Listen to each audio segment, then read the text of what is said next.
Bonjour chers frères et sœurs de l'église de l'île Jésus. Aujourd'hui nous sommes le lundi 1er novembre 2021 et nous allons méditer ensemble deux chapitres du livre d'Ésaïe.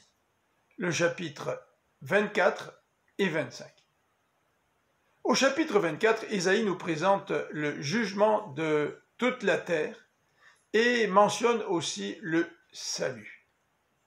Dans les chapitres 13 à 23, après avoir décrit le jugement des nations, dont celui d'Israël et de Juda, Ésaïe maintenant élargit le thème à toute la terre. Toute la terre sera jugée et tous le seront. Personne n'échappera au jugement de l'Éternel. Dans les versets 3 à 13, nous voyons que la terre sera totalement dévastée à cause du péché. Ésaïe décrit cette dévastation. Dans les versets 14 à 16, Ésaïe mentionne aussi les louanges à l'Éternel.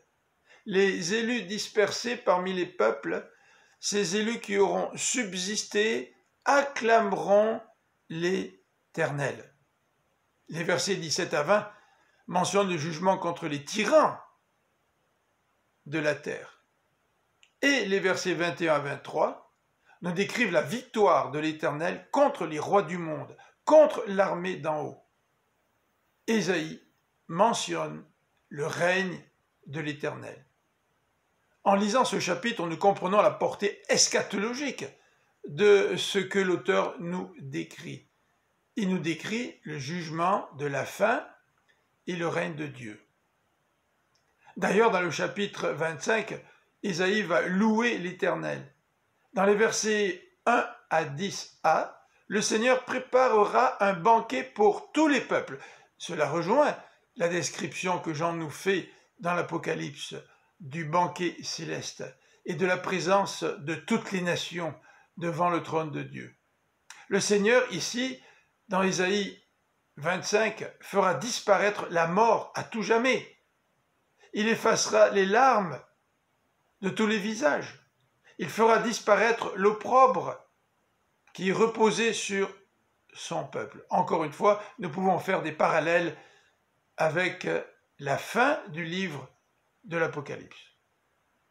Le chapitre 25 se termine par une courte description de la défaite de Moab dans les versets 10b à 12.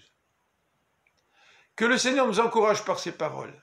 Nous avons une espérance, celle d'assister à ce banquet céleste en présence de notre Seigneur Jésus-Christ, là où toute souffrance disparaîtra, toute larme sera effacée, la mort sera vaincue. C'est notre espérance chrétienne. Je vous souhaite une bonne fin de journée. À demain.